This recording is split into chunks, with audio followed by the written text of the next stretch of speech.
Hello learners, welcome back to our channel learn with నందు. ఇవాళ క్లాస్లో ప్రనౌన్ గురించి తెలుసుకుందాం. మనం ప్రనౌన్ గురించి పూర్తిగా తెలుసుకుందాం. ఇప్పుడు ప్రనౌన్ యొక్క డెఫినేషన్ చూద్దాం. ప్రనౌన్స్ని తెలుగులో సర్వనామములు అని అంటారు. ప్రనౌన్స్ని తెలుగులో ఏమంటారు? సర్వనామములు అని అంటారు. అసలు ప్రనౌన్ అంటే ఏమిటి అని అంటే a pronoun is a word used instead of a noun. అంటే నౌన్కి బదులుగా, నౌన్కి అంటే నామవాచకానికి బదులుగా యూజ్ చేసే పదము ఈ ప్రనౌన్ అనేది. అర్థమైందా? ఒక నామవాచకమునకు బదులుగా ఉపయోగించు పదమును సర్వనామము అని అంటారు. అర్థమైందా? సర్వనామం అంటే ఏమిటి? నామవాచకానికి బదులుగా అంటే నౌన్కి బదులుగా యూజ్ చేసే పదము అని అర్థమైతే వస్తుంది ఈ సర్వనామముకు. ఇన్స్టెడ్ అంటే తెలుగు అర్థం బదులుగా అని అర్థమైతే వస్తుంది. అంటే నామవాచకాలకి, పేర్లకి బదులుగా యూజ్ చేసే వర్డ్స్ని ప్రనౌన్స్, సర్వనామములు అని అంటారు. అర్థమైందా? Pronouns are words used instead of nouns to avoid repetition. అంటే రిపిటీషన్ అంటే పేరుని మాటిమాటికి పేరుని పిలవకుండా మాటిమాటికి మనం పేరుని అయితే యూజ్ చేస్తుంటాం కదా. For example, Ravi is a good boy, Ravi studies well అని సెంటెన్సెస్కు Ravi is a good boy అనేది ఒక సెంటెన్స్ అవుతుంది, రవి స్టడీస్ వెల్ అనేది మరొక సెంటెన్స్ అవుతుంది కదా. ఇప్పుడు Ravi is a good boy, Ravi studies well, Ravi is eating, Ravi is sleeping అంటే మాటికి రవి రవి రవి అనే నేమ్ని యూజ్ చేయకుండా, మాటిమాటికి నేమ్స్ని యూజ్ చేయకుండా ఈ ప్రనౌన్స్ని అయితే యూజ్ చేస్తారనమాట. ఎలా అంటే ఇప్పుడు రవి అనేది సబ్జెక్ట్ అవుతుంది కదా. ఇక్కడ రవి అనేది మేల్ కాబట్టి మేల్కు ప్రనౌన్ ఏమవుతుంది అని అంటే హీ అవుతుంది. ఇప్పుడు మనం సెంటెన్సెస్ చెప్పాం కదా. ఏం చెప్పాము? Ravi is a good boy, Ravi studies well, Ravi is eating, Ravi is sleeping అని సెంటెన్సెస్. ఈ 4 సెంటెన్సెస్ అయితే చెప్పాము. ఈ 4 సెంటెన్సెస్ అన్నీ రవికి సంబంధించిందే కదా. మాటిమాటికి రవి రవి రవి అనే పేరుని వాడకుండా ఆ పేరుకి బదులుగా ఈ సర్వనామముని ప్రనౌన్ అయితే యూజ్ చేస్తారనమాట. రవి అనేది సబ్జెక్ట్గా వచ్చింది కదా. రవి అనేది మేల్ అవుతుంది కాబట్టి మేల్కు ప్రనౌన్ ఏమవుతుంది? హీ అవుతుంది. Ravi is a good boy, Ravi studies well అని చెప్పాం కదా. రవి అనే పేరు ఒకసారి చెప్పి నెక్స్ట్ రవికి సంబంధించిన సెంటెన్సెస్ ఏవేవైతే వస్తాయో వాటిలో సబ్జెక్ట్ అనేది హీగా తీసుకుంటే సరిపోతుంది. అర్థమైందా? Ravi is a good boy, Ravi studies well అనే సెంటెన్సెస్కు రవి అనేది సబ్జెక్ట్ అవుతుంది కదా. రవి అనేది మాటిమాటికి యూజ్ చేయకుండా ఒకసారి రవి అనే పేరుని యూజ్ చేసి నెక్స్ట్ సెంటెన్సెస్లో రవి అనే నేమ్ ఎక్కడెక్కడే యూజ్ చేయాలని అనుకుంటున్నారో ఆ ప్లేసెస్లో ఈ ప్రనౌన్ని యూజ్ చేస్తే సరిపోతుంది. ఎలా అంటే Ravi is a good boy, Ravi studies well అనే సెంటెన్సెస్కి ఇప్పుడు ప్రనౌన్ యూజ్ చేసి వాక్యం చూద్దాం. Ravi is a good boy, he studies well అని చెప్పచ్చు అనమాట. అర్థమైందా? Ravi is a good boy, Ravi studies well. Ravi అనేది సబ్జెక్ట్గా వచ్చింది కదా. ఆ రవి ప్లేస్లో హీ అనే ప్రనౌన్ని యూజ్ చేస్తే సరిపోతుంది. Ravi is a good boy, Ravi studies well అంటే రవి అని సబ్జెక్ట్గా వచ్చింది కదా. మాటికి అదే రవి అనే పేరు యూజ్ చేయకుండా హీ అని ప్రనౌన్ని యూజ్ చేస్తే సరిపోతుంది. అక్కడ హీ అంటే అర్థము రవి అని అర్థం అయితే వస్తుంది. అర్థమైందా? Ravi is a good boy, he studies well, he is sleeping, he is eating ఇలా చెప్పచ్చు అనమాట. అర్థమైందా? హీ అంటే అక్కడ అర్థము రవి అని అర్థం అయితే వస్తుంది. అర్థమైందా? ప్రనౌన్ అంటే ఏమిటి? ప్రనౌన్ అనేది ఒక పదం అన్నమాట. ఆ పదం అనేది నౌన్కి బదులుగా యూస్ చేస్తారు. అర్థమైందా? నామవాచకమునకు బదులుగా ఉపయోగించు పదమును సర్వనామము అని అంటారు. ఈ ప్రనౌన్స్ని యూస్ చేయడం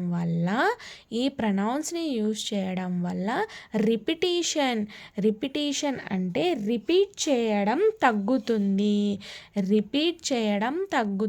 ఒక పేరుని మాటికి చెప్పకోకుండా ఈ ప్రనౌన్ అనేది తగ్గిస్తుంది. అర్థమైందా? ఒక వ్యక్తి పేరే మాటికి చెప్పకోకుండా ఆ వ్యక్తి పేరు చెప్పే అవసరం వచ్చినప్పుడల్లా ఈ ప్రనౌన్స్ని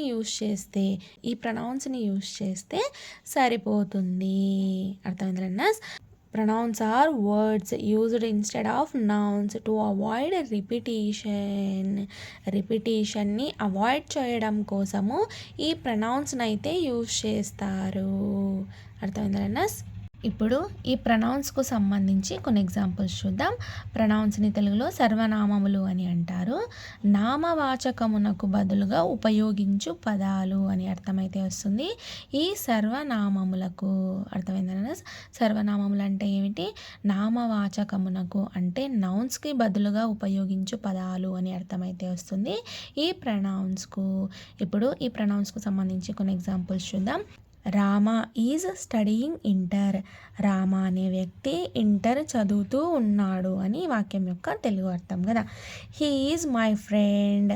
అతడు నా ఫ్రెండ్గా ఉన్నాడు. అతడు నా ఫ్రెండ్ అని అర్థమైతే వస్తుంది ఈ వాక్యానికి కదా. Rama is studying inter. ఇక్కడ హీ ప్రనౌన్ లేకుండా ఉంటే ఈ సెంటెన్స్ ఎలా ఉంటుంది అనేది చూద్దాం. ఇక్కడ హీ అంటే ఏమిటి అర్థము? రామ కదా. Rama is my friend. Rama is studying inter. Rama is my friend అని అవుతుంది. రామ అనే పేరుని మాటికి చెప్పకోకుండా రామ ప్లేస్లో రామ అనేది సబ్జెక్ట్ మేల్ వచ్చింది కాబట్టి మేల్కు సంబంధించిన ప్రనౌన్ హీ అన్నమాట. అర్థమైందా? సో హీ అనేది ప్రనౌన్గా యూజ్ చేసినప్పుడు హీ అనేది ఇక్కడ సబ్జెక్ట్ అవుతుంది. అప్పుడు హీ అనేది ప్రనౌన్ అవుతుంది కదా. అంటే హీ అంటే అర్థం ఏమవుతుంది? రామ అని అర్థం అయితే వస్తుంది. మాటికి ఈ రామ అని చెప్పడాన్ని తగ్గించడానికి ఈ ప్రనౌన్స్ని అయితే యూజ్ చేస్తారు. సబ్జెక్ట్ అనేది మేల్ వస్తే హీ అనేది ప్రనౌన్గా యూజ్ చేస్తామన్నమాట. అర్థమైందా? రామ ప్లేస్లో హీ అనే ప్రనౌన్ అయితే యూజ్ చేస్తాము. సబ్జెక్ట్ అనేది ఫీమేల్ వచ్చినప్పుడు ప్రనౌన్ ఏం యూజ్ చేస్తాము? షీ అనే ప్రనౌన్ అయితే యూజ్ చేస్తాము. డాగ్ ఇలా వస్తువులు ఏవైనా వస్తే అప్పుడు దానికి ఆ పేరుకి అంటే ఇలా వస్తువులు వచ్చినప్పుడు అది ఇది అని వచ్చినప్పుడు మనము ప్రనౌన్ ఏం యూజ్ చేస్తామంటే ఇట్ అనే ప్రనౌన్ అయితే యూజ్ చేస్తాము. అర్థమైందా? అంటే సబ్జెక్ట్ బట్టి ప్రనౌన్ ఏది వాడాలి అనేది డిసైడ్ అవుతుంది. అర్థమైందా? ఇక్కడ సబ్జెక్ట్ అనేది మేల్ వచ్చింది కాబట్టి ప్రనౌన్ హీ అనేది యూజ్ చేశారు. అర్థమైందా? Rama is studying inter. Rama is my friend. Rama అని 2 సార్లు వచ్చింది చూసారా. ఇక్కడ రామాని యూజ్ చేయాలి. రామ ప్లేస్లో హీ అని యూజ్ చేసినాం. ఎందుకంటే రామ అని మాటికి అనకుండా అర్థమైందా? హీ అనే ప్రనౌన్ని యూజ్ చేశారనమాట. Rama is studying inter. He is my friend. ఇక్కడ హీ అనేది ప్రనౌన్ అవుతుంది. హీకు అర్థము ఇక్కడ రామ అని అర్థమైతే వస్తుంది. అర్థమైందా? రిపిటీషన్ని తగ్గించడానికి పేరుని మాటికి పలకకుండా ఉండడానికి ఈ ప్రనౌన్స్ని అయితే యూజ్ చేస్తారు. Sita went to school. She will come at 4:30. Sita went to school. Sita స్కూల్కు వెళ్ళింది. అర్థమైందా? సీత స్కూల్కి అయితే వెళ్ళింది. సీత అనేది ఫీమేల్. సీత అనేది ఇక్కడ సబ్జెక్ట్ అవుతుంది. సీత అనేది ఫీమేల్ కాబట్టి ఫీమేల్ వచ్చినప్పుడు ప్రనౌన్ ఏం యూజ్ చేస్తాం? ఫీమేల్ సబ్జెక్ట్ వచ్చినప్పుడు అంటే షీ అనే ప్రనౌన్ అయితే యూజ్ చేస్తారు. అర్థమైందా? షీ విల్ కమ్ అట్ 4:30 అంటే ఆమె 4:30 ఖచ్చితంగా 4:30కి వస్తుంది అని వాక్యం యొక్క తెలుగు అర్థం కదా. అంటే ఇక్కడ ఆమె షీ అంటే ఆమె కదా, ఆమె అంటే సీత అని అర్థమైతే వస్తుంది. Sita went to school, Sita will come at 4:30 అంటే ఇక్కడ సీత అని మళ్ళీ యూజ్ చేయకుండా షీ అనే ప్రనౌన్ అయితే యూజ్ చేశారు. అర్థమైందా? Sita went to school, Sita will come at 4:30, Sita will eat, Sita will sleep అంటే మాటికి సీత అని యూజ్ చేయకుండా షీ అనే ప్రనౌన్ అయితే యూజ్ చేస్తారనమాట. అర్థమైందా? The dog is barking, it is very hungry. The dog is barking, కుక్క అరుస్తూ ఉంది. కుక్క అరుస్తూ ఉంది. It is very hungry.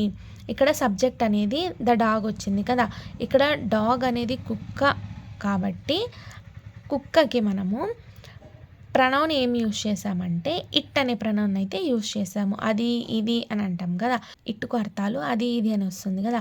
So ఇక్కడ ద డాగ్కి ప్రనౌన్ ఇట్ అని యూజ్ చేశారు. ఇక్కడ ఇట్ అనేది ప్రనౌన్ అవుతుంది. ఇన్స్టెడ్ ఆఫ్ డాగ్కి బదులుగా ఇట్ అనే ప్రనౌన్ అయితే యూజ్ చేశారు. It is very hungry. It is very hungry అంటే అది చాలా హంగ్రీగా ఉంది అని అర్థము ఈ వాక్యానికి. మాటికి డాగ్ అని యూజ్ చేయకుండా డాగ్ ప్లేస్లో ఇట్ అనే ప్రనౌన్ అయితే యూజ్ చేశారు. ఈ ఇట్ వాడకుండా ఉన్నట్టయితే the dog is barking, the dog is very hungry అంటే ఇక్కడ ద డాగ్ అని మళ్ళీ యూజ్ చేయకుండా ఇట్ అనే ప్రనౌన్ అయితే యూజ్ చేశారు.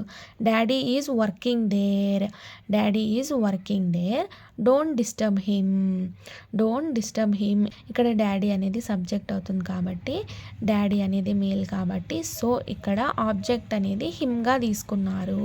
హీ అనేది ప్రనౌన్ అవుతుంది కదా, హీకు ఆబ్జెక్ట్ ఏమవుతుంది, హిమ్ అవుతుంది. సో హిమ్ అనేది ఇక్కడ ఆబ్జెక్ట్ ప్రనౌన్ అవుతుంది, ఆబ్జెక్ట్ అవుతుంది. అర్థమైందా? డోంట్ డిస్టర్బ్ హిమ్ అంటే అతన్ని డిస్టర్బ్ చేయొద్దు అని అర్థమైతే వస్తుంది. అతడు అని ఎందుకు యూజ్ చేసినాము, హిమ్ అంటే అతడు అని అర్థమైతే వస్తుంది కదా, అతన్ని డిస్టర్బ్ చేయొద్దు అని అర్థమైతే వస్తుంది. అతడు అంటే ఇక్కడ అర్థం ఏమిటి, డాడీ అని అర్థమైతే వస్తుంది. అతడు అక్కడ పని చేస్తూ ఉన్నాడు, అతన్ని డిస్టర్బ్ చేయొద్దు అని వాక్యం యొక్క తెలుగు అర్థం. ఇక్కడ హిమ్ అనేది ప్రనౌన్ అవుతుంది, ఆబ్జెక్ట్ ప్రనౌన్ అవుతుంది. అర్థమైందా? Mummy is cooking, daddy is calling her అంటే అమ్మ వంట చేస్తూ ఉంది, అమ్మ వంట చేస్తూ ఉంది. Daddy is calling her, daddy ఆమెను పిలుస్తూ ఉన్నాడు అని వాక్యం యొక్క తెలుగు అర్థం. ఇక్కడ హర్ అంటే ఆమె అంటే మమ్మీ అని అర్థం. ఇక్కడ సబ్జెక్ట్ అనేది మమ్మీ వచ్చింది కదా, మమ్మీ అనేది ఫీమేల్ కాబట్టి ఆబ్జెక్ట్ ప్రనౌన్ని హర్గా తీసుకున్నారు. అర్థమైందా? ఇక్కడ ప్రనౌన్ అనేది హర్ అవుతుంది కదా, షీ అవుతుంది. ప్రనౌన్ అనేది షీ అవుతుంది. ఇక్కడ ఆబ్జెక్ట్లో యూజ్ చేశారు కాబట్టి ఇక్కడ హర్ అనేది ఆబ్జెక్ట్ ప్రనౌన్ అవుతుంది. షీకు ఆబ్జెక్ట్ ప్రనౌన్ హర్ అవుతుంది, హీకు ఆబ్జెక్ట్ ప్రనౌన్ హిమ్ అవుతుంది. అర్థమైందా? ఇక్కడ మమ్మీ అనేది సబ్జెక్ట్గా వచ్చింది కదా, సో ఇక్కడ మమ్మీ అనేది ఫీమేల్ కాబట్టి ఆబ్జెక్ట్ ప్రనౌన్ హర్ అని వచ్చింది. అర్థమైందా? Rama and Sita are friends, Rama మరియు సీత ఫ్రెండ్స్గా ఉన్నారు అని వాక్యం యొక్క తెలుగు అర్థం. దే ప్లే టుగెదర్ ఇక్కడ రామ సీత ఇద్దరు వచ్చారు కాబట్టి ఇద్దరు బోత్ అని అర్థమైతే వస్తుంది కాబట్టి ఇక్కడ దేగా యూజ్ చేసాము. మాటికి Rama and Sita are friends, Rama and Sita play together అని అనకుండా Rama and Sita are friends they play together అని అనవచ్చు. ఇక్కడ దే అనేది ప్రనౌన్ అవుతుంది. ఇక్కడ దే యూజ్ చేయకుండా ఉంటే రామ అండ్ సీత అని ఇక్కడ యూజ్ చేయాలి. ఆ రామ అండ్ సీత అనే పేర్లని యూజ్ చేయకుండా దానికి బదులుగా దే అని యూజ్ చేశారు. ఇక్కడ దే అనేది ప్రనౌన్ అవుతుంది, వాళ్ళు అని అర్థమైతే వస్తుంది. వాళ్ళు అంటే ఎవరు అని అర్థం, వాళ్ళు అంటే ఎవరు అని అర్థం, రామ అండ్ సీత అని అర్థమైతే వస్తుంది కదా. So Rama and Sita play together అని అర్థమైతే వస్తుంది ఈ వాక్యానికి. Rama and Sita are friends, Rama and Sita play together అని అర్థము.